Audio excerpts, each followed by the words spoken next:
지혜자의 입의 말들은 은혜로우나 우매자의 입술들은 자기를 삼키나니 그의 입의 말들의 시작은 우매요 그의 입의 결말들은 심히 미친 것이니라. 우매한 자는 말을 많이 하거니와 사람은 장래의 일을 알지 못하나니 나중에 일어날 일을 누가 그에게 알리리요. 우매한 자들의 수고는 자신을 피곤하게 할 뿐이라. 그들은 성읍에 들어갈 줄도 알지 못함이니라. 왕은 어리고 대신들은 아침부터 잔치하는 나라여 내게 화가 있도다. 왕은 귀족들의 아들이요 대신들은 취하지 아니하고 기력을 보하려고 정한 때에 먹는 나라여 내게 복이 있도다.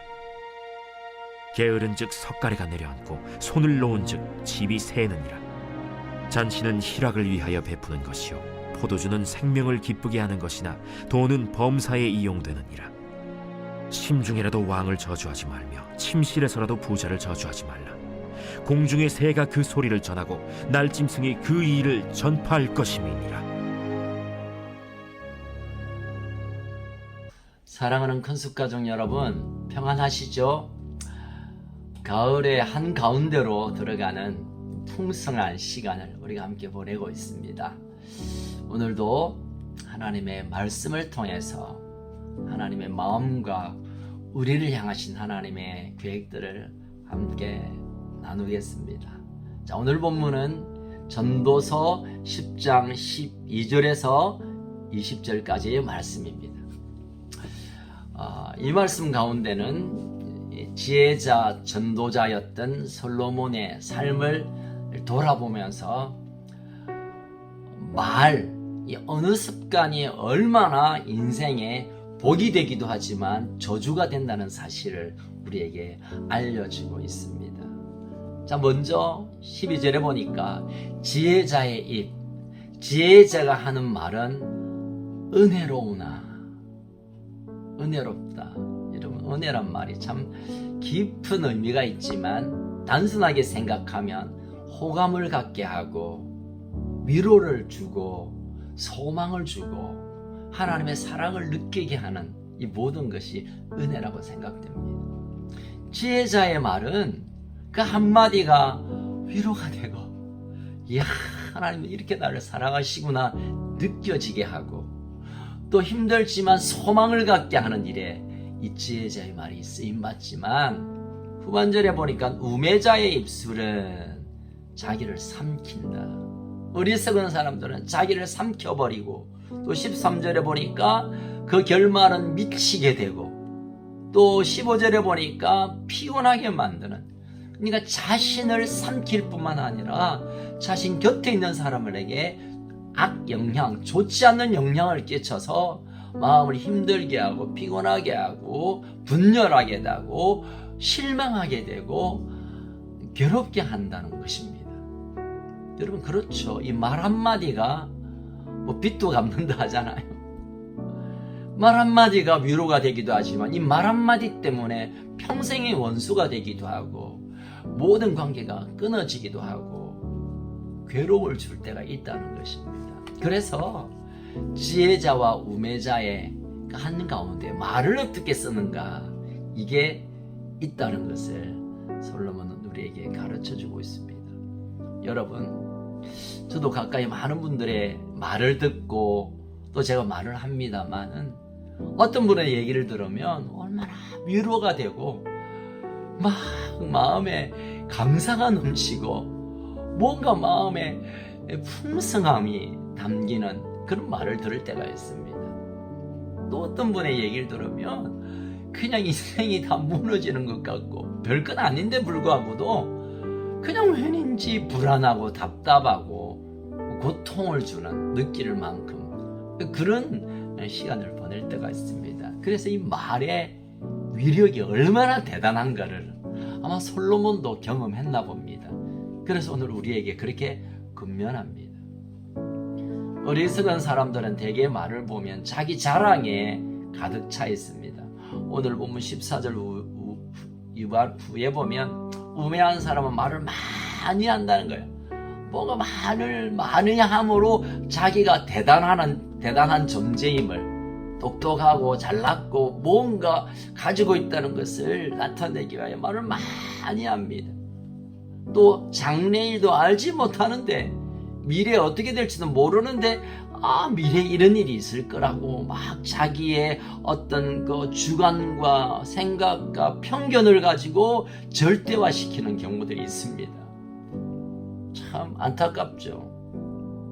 여러분, 지금 이후의 모든 시간은 하나님이 주관하고 하나님의 손에 달려 있다는 너무 단순하고도 너무 분명한 진리조차도 모르는 어리석은 사람들의 얘기입니다. 여러분, 우리의 말을 잘 사용해야 할 것입니다. 이 한마디를 내가 듣기도 하고 그가 듣기도 하고 이 말을 하나님께서 듣고 계신다는 것을 기억해야 할 겁니다.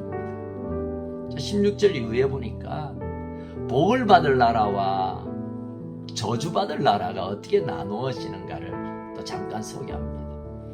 여러분, 우리가 알고 있는 대로 솔로몬이 왕이 될 때 그 나라 이스라엘은 가장 강대한 나라였습니다. 가장 행복한 나라였습니다.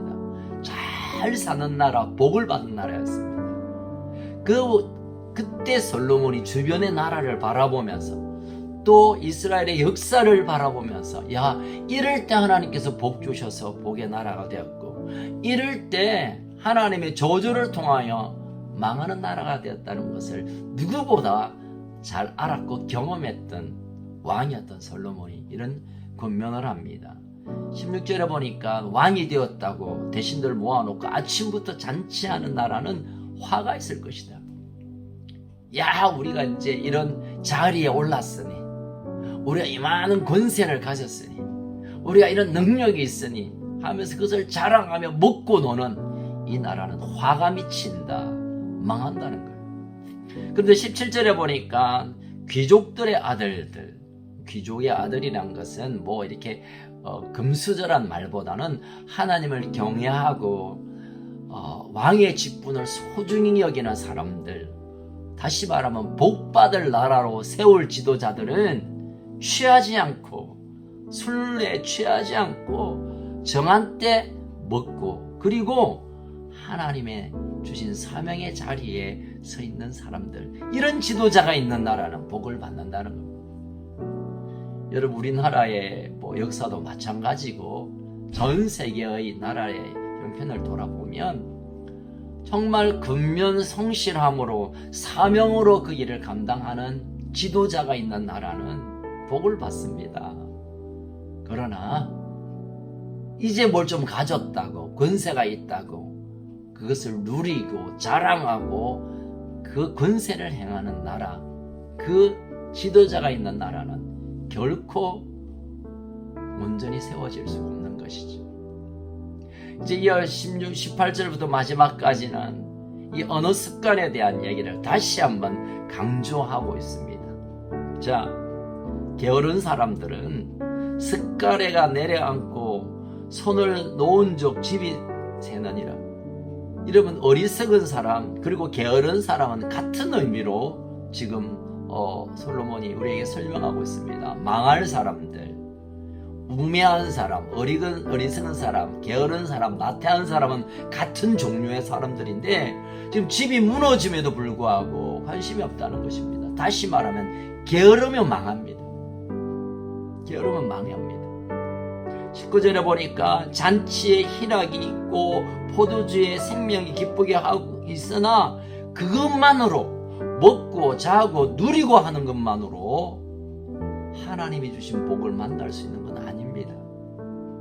오히려 하나님이 주신 자리에서, 사명의 자리에서 열심을 다하여 근면 또 성실 또 최선의 삶을 사는 자에게 하나님께서 복을 안겨주신다는 것입니다. 어쩌면 일반적인 진리인 것 같지만 이것은 하나님의 나라에서도 동일하게 적용됩니다. 이제 결론으로 그렇게 말하죠. 언어 습관 잘 훈련받아야 된다. 왜냐하면 우리가 서로 마음에 안 들면 욕하거나 저주하잖아요. 특별히 우리 한국 사람들은 대통령을 어떻게 그렇게 욕을 하는지 몰라요. 전 대통령, 지금 대통령, 앞으로 될 대통령도 욕하고 저주하고 망해라. 또 정치뿐만 아니라 내 마음에 안 드는 사람에 대해서 욕을 그냥 습관적으로 반사적으로 합니다. 그게 얼마나 무서운지 아세요? 가장 먼저 그 욕을 누가 듣나요? 내가 듣습니다. 그 저주를 누가 제일 먼저 받나요? 나부터 시작됩니다. 아이고 이건 뭐 그 사람에게 귀에 안 들어가면 되지 뭐 우리끼리 얘기인데 속닥속닥 하면 되지. 아니에요. 오늘 보면 마지막에서는 이런 얘기를 합니다. 왕을 저주하지 말고 침실에서도 저주하지 말라. 공중의 새가 그 소리를 전하고 날짐승이 그 일을 전파할 것이다. 다 알게 된다는 것입니다. 그 사람도 알게 되고 모든 사람들이 내가 욕하고 저주한 것들을 다 알게 된다는 것입니다. 그럼 그때 어떤 일이 일어날까요? 내가 그 어떤 사람을 욕을 했는데 그 사람들이 욕을 듣고 우리에게 어떻게 대할까요? 여러분, 우리가 하나님 앞에 다 부끄러운 존재기에 그 누구를 비판하거나 정죄하거나 욕하는 것은 우리의 소관이 아닙니다. 그래서는 안 됩니다. 물론 그러고 싶은 마음이 불끈불끈 생기기도 하죠. 그러나 그렇게 해서는 안 됩니다. 그 물음을, 그 죄와 그 저주의 물음을 하나님이 우리에게 먼저 물을 수 있겠습니다. 자, 오늘 본문을 통하여 우리가 얻게 되는 교훈 정리해 볼까요? 지혜로운 자는 가장 먼저 남이 어떻다, 그가 어떻다 하기 전에 자신을 먼저 돌아보는 것. 나는 혹시 겸손함이 없는가? 혹시 내게 거짓됨이 없는가? 내게 부족함이 얼마나 많은가? 자신을 돌아봄으로 겸손하게 자신의 내면을 살피는 것. 속사람을 먼저 돌아보는 것이 첫 번째고요. 두 번째는 말의 주의를 잘 해야 합니다. 저는 주변에 많은 사람들이 그 말 한마디 때문에 인생을 송두리째 버리는 일을 참 많이 봤습니다.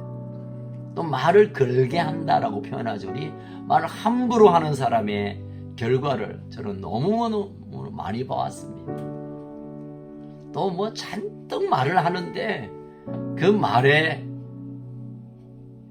생명이 없고 그 말에 가치가 없는 말을 쏟아내는 것이 얼마나 많은 쓰레기와 같은 일인지 저는 잘 알고 있습니다. 그래서 여러분, 말 많이 하는 것 그 좋은 것 아닙니다. 오히려 듣는 마음으로 경청하는 것. 혹시 누군가가 내게 무언가 말하면 내가 거기에서 배울 것이 무엇인가, 내가 들어야 될 것이 무엇인가. 듣는 자가 지혜로운 자입니다. 말을 잘하는 자가 지혜로운 자가 아니라 말을 잘 듣는 자가 지혜로운 자입니다. 그리고 말로 인해서 자기를 드러내고 자기를 자랑하고 그런 일에 쓰임받는 말이 아니라 힘든 자를 살피고 돌아보고 품어주고 안아주는 말로 우리가 이 말을 사용할 때 하나님께서 우리를 안아주시고 우리가 힘들 때 품어주시고 힘들 때 하나님께서 우리를 떠나지 아니하시고 지켜줄 것입니다. 여러분, 오늘은 이 말입니다. 말. 성경에도 이 말에 대한 많은 권고들이 있습니다만은 솔로몬은 정말 이 땅에서 제대로 살아본 인생을 돌아보며 말이 참 중요하더라.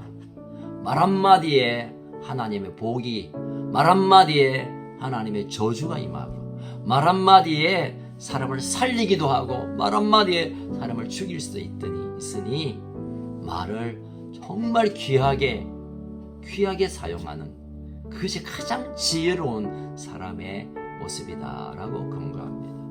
여러분, 오늘도 많은 사람에게 말을 하게 될 것입니다. 아침에 일어나서 우리 가족들에게 또 뭐 누구에게 또 내일 주일날 우리가 또 만나면 이런저런 말을 할 텐데 정말 은혜가 되는 말, 소망이 되는 말, 위로가 되는 말, 그리고 기쁨이 되는 말을 통하여 여러분의 인격이, 여러분의 신앙이, 여러분의 모습이 하나님 앞에 아름답게 세워지는 그런 은혜가 있기를 주의 이름으로 축복합니다. 기도할까요? 하나님 아버지 감사합니다. 감사합니다. 모든 만물이 열매 맺는 복된 이 가을의 한가운데 지혜자 전도자인 솔로몬이 우리에게 또 하나님의 마음을 전합니다. 언어 습관, 말, 축복의 말, 감사의 말, 소망의 말로 하나님께서 주신 이 귀한 도구를 아름답게 쓰는 것, 이게 지혜로운 삶이며 복된 삶임을 말씀했습니다. 때로는 우리가 그냥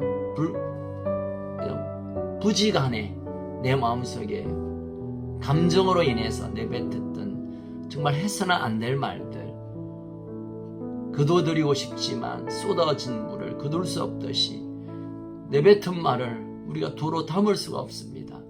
하나님, 우리의 말 가운데, 문어 가운데 실수하고 잘못했던 말들을 하나님께서 용서하여 주시고 지워주시고 이제는 생명을 전하는 말, 기쁨을 전하는 말, 감사가 흘러나는 그야말로 은혜가 되는 말의 주인공들이 되게 하여 주옵소서. 그래서 우리가 가는 곳마다 은혜를 만나게 되고 가는 곳마다 기쁨이 막 생겨나고 그런 말을 통하여 하나님의 사랑이 충만하게 임하는 그런 일에 쓰임받는 우리 가족들 되게 하여 주시옵소서. 오늘 이제 내일을 준비하는 예비일입니다. 마음과 생각과 우리의 온 몸을 다 정결하게 거룩하게 단장하고 내일 복된 주일날 주님 앞에 나와 하나님께 주신 입술로 하나님을 찬양하고 하나님이 주신 이 입으로 서로를 격려하고 하나님이 주신 이 복된 축복의 도구 입술로 통하여 많은 사람을 복의 통로로 쓰임받게 하여 주시옵소서. 오늘도 우리의 삶을 주님 이끌어 주시길 원하오며 우리에게 참 소망 되신 예수님 이름으로 기도합니다. 아멘. 오늘도 승리하는 복된 한 날 되시기를 축복합니다.